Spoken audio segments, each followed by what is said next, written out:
Voici la quatrième vidéo concernant la thermochimie.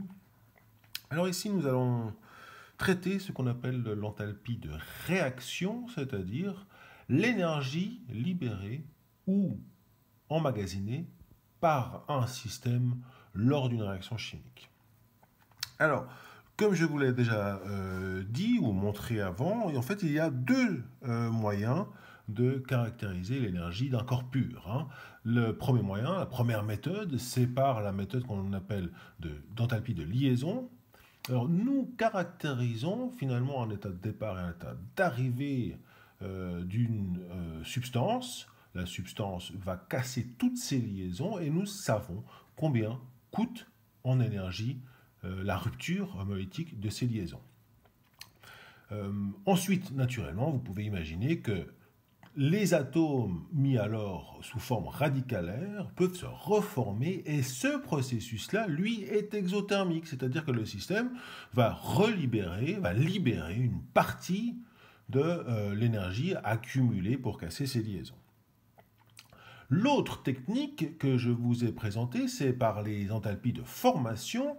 Cette fois-ci, nous ne nous amusons plus à casser les liaisons et à reformer des liaisons pour caractériser l'énergie d'une substance, mais nous partons de la convention que toute substance est formée à partir de corps purs simples de référence.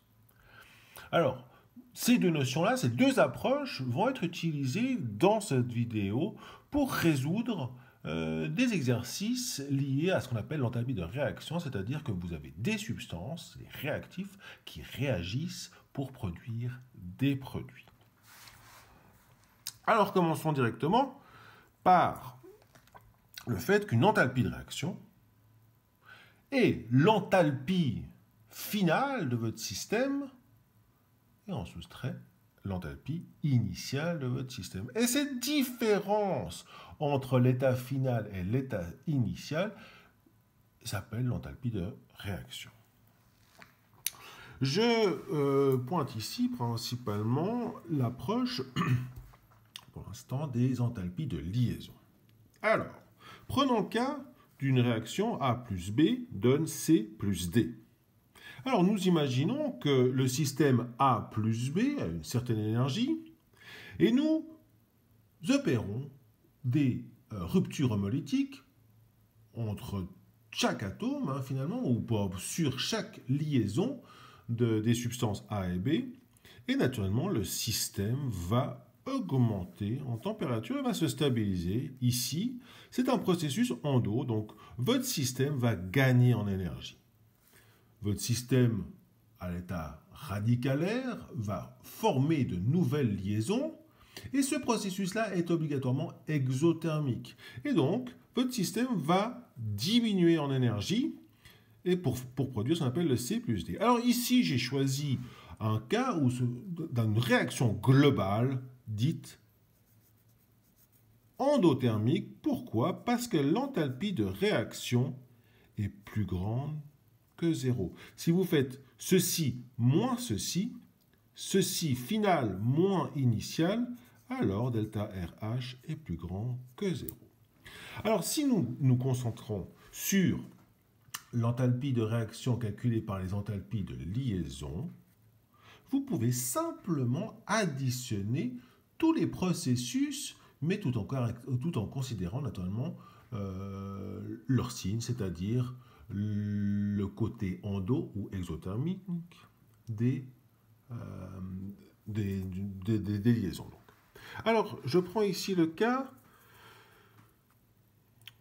du calcul de la variation d'enthalpie de formation et de liaison du composé P4O6. Alors, enthalpie de formation, attention de ne pas tout mélanger, mais l'enthalpie de formation signifie quoi? L'enthalpie de formation, c'est que nous partons des corps purs de référence, P4 plus 3O2 donne le composé P4O6. Ça marche? Maintenant, je vous rappelle que nous nous concentrons ici sur les enthalpies de liaison. Alors, qu'est-ce que les enthalpies de liaison nous disent? Eh bien, vous avez du P4. Vous avez 3 oxygènes aussi, et ça, alors j'ai mis le O0 ici, mais au niveau des enthalpies de liaison, on ne le connaît pas, ce 0. Qu'est-ce qu'on doit faire? Eh bien, on doit casser 6 liaisons PP. Pourquoi? Parce que le P4 ressemble à cette chose-là. Donc, il y a 1, 2, 3, 4, 5, 6 liaisons PP à casser. Ce processus est endothermique. Nous devons nous attendre à avoir une augmentation d'énergie du système, juste pour la rupture de cette molécule-là, égale à 6 fois l'enthalpie de liaison PP. Ensuite, nous devons nous attaquer à la molécule de dioxygène, 3 molécules de dioxygène, donc nous devons casser 3 fois la liaison OO. Et nous arrivons à ce niveau-là, d'accord, qui est calculable. Il est même... Enfin, voilà, c'est... Les valeurs ne sont pas forcément ici, mais nous pouvons trouver des tables concernant ces enthalpies de liaison. Maintenant, vous avez ce P radicalaire, enfin, c'est 4 phosphores structure de Lewis représentée, c'est 6 oxygènes en structure de Lewis, et nous formons quoi?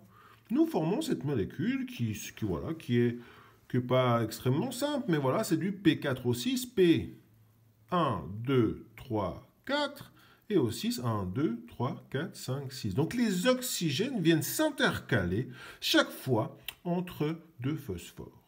Et là, nous formons quoi? Nous formons 1, 2, 3, 4, 5, 6, 7, 8, 9, 10, 11, 12 liaisons PO. Nous formons 12 liaisons PO. Alors, si vous regardez l'enthalpie de liaison PO, si elle est positive, ça veut dire que c'est pour les casser. Ici, nous formons 12 liaisons PO. Donc, nous soustrayons, nous avons une enthalpie, nous soustrayons une enthalpie de liaison, mais en fait, nous considérons qu'il y a un relâchement d'énergie du système égal à moins 12 fois l'enthalpie PO. Et ceci nous amène à ce niveau-là. Et regardez bien, nous faisons ici le lien entre l'approche des enthalpies de liaison et des enthalpies de formation. Je vous ai dit que l'enthalpie de formation du P4O6 est égale à l'enthalpie de réaction entre les deux corps purs, voilà, les corps purs simples de référence, pour former cette chose-là. Donc les corps purs simples de référence étaient ici, le P4O6 est là, donc cette différence-là est ce qu'on appelle aussi l'enthalpie de formation.